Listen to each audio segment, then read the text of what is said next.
A new just into CNN, Jordan's foreign minister says their mobile hospital in Gaza has been hit. I want to bring in Jordan's foreign minister, Ayman Safadi, who is on the phone. Foreign minister, just give us a sense of what exactly has happened. What can you tell us? I mean, well, basically, late afternoon, our field hospital staff rushed to the emergency section as they saw a number of Palestinians carrying wounded persons. And as our staff got to the emergency room, they got hit again. And about 7 of our medical staff there were wounded. Many other Palestinians were unfortunately killed and injured. So the attack happened as they were trying to provide help to wounded people that other Palestinians brought to them. Oh, I seem to have lost Foreign Minister. I just want to double check that you're still with us. The connection seems to be quite weak. Yes, I'm with you.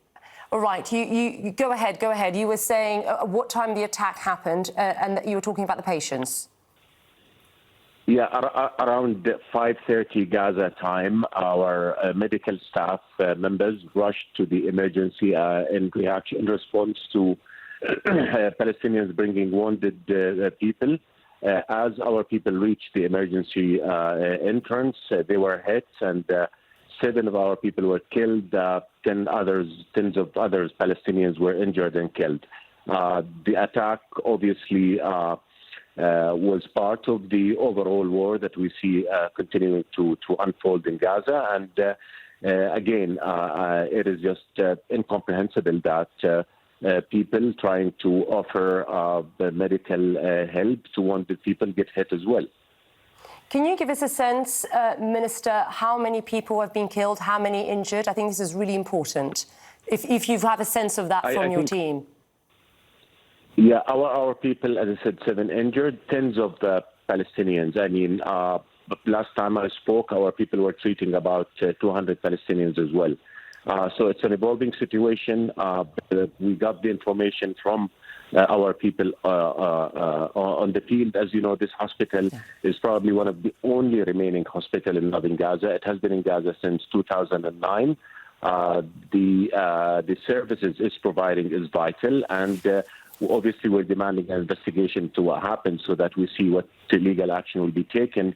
But again, the issue now is to make sure that the hospital continues to operate, continues to offer help to people in need. And that's why we're continuing with airdrops that are providing them with supplies on week-to-week basis. So that's the enormity of the challenge they're having. We will keep that hospital there because, as I said, it's the last resort for thousands of Palestinians in that area that the Israeli war has rendered empty of any other medical facility. And I'm guessing many families, many young children too. Absolutely, women, children. Again, when our team responded, it was just to tens of wounded people being brought, including women and children. So how they were attacked, why, and you know, I mean, again, as an occupying power, Israel has a legal obligation to make sure that hospitals are safe, that the vicinity of hospitals are safe, and that no military operations that could jeopardize hospitals are conducted.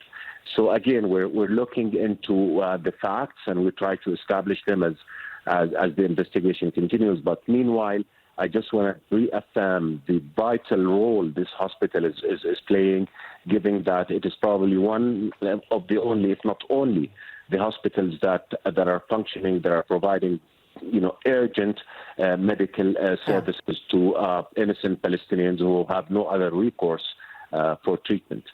Yeah, and as you well know, Foreign Minister, what we have heard in the scenes, the chaotic scenes that we have heard, that we have seen in Al-Shifa Hospital, you know that, where conditions are dire, supplies are dwindling. We've heard from the IDF, Israel has described the raid that is happening there as precise and targeted, and we're looking at some of that footage there. They even said they've uncovered, quote, concrete evidence of what it calls terror headquarters run by Hamas underneath the hospital. They haven't provided any evidence, but they said they would provide evidence later. What do you say to these claims? Well, I mean, first of all, nothing could justify the vicious attack that we saw in Al-Shifa Hospital. Hundreds of people denied their basic right to treatment. You saw babies taken off incubators because there's no power to keep them functioning. And again, we have facts and we have claims. The fact is that there are people that the whole world can see being denied their right to proper medical treatment with no medicine, no water, no electricity, nothing. And we have Israeli claims that, as you said, have yet to be proven. And the only thing that would prove such claims is an independent international investigation, something which Israel has refused to do thus far. So again, I think what we need to focus on, I think the whole world saw the horrific images of babies off incubators, of mothers screaming for an aspirin to ease the pain of their kids. Why this is happening? Because Israel is denying them medicine, and Israel has attacked the hospital.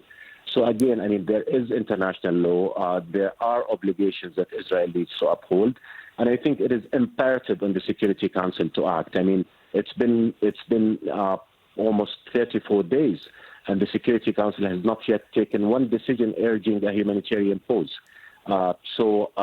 Nothing can justify the images that we see in Al-Shifa Hospital. This war has got to stop. 11,000 Palestinians, 67% of them are children and women, have been killed.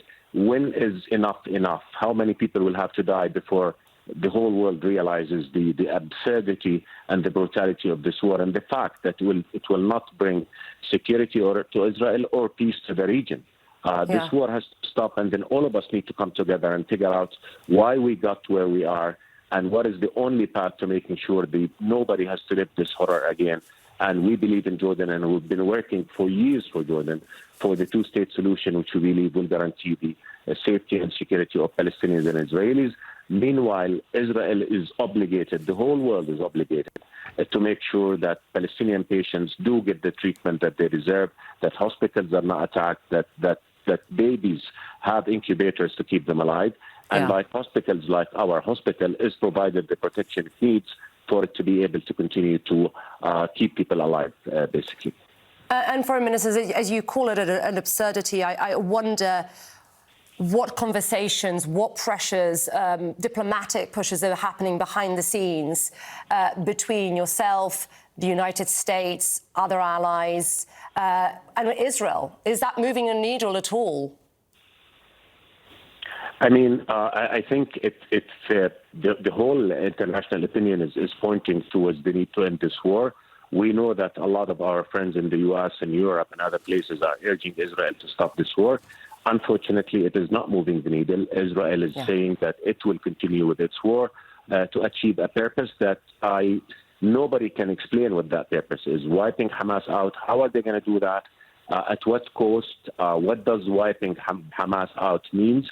I think the only thing that we all know for certain is that this war has already killed 11,000 innocent people, displaced 1.6 million people, destroyed the health infrastructure, denied people food and water.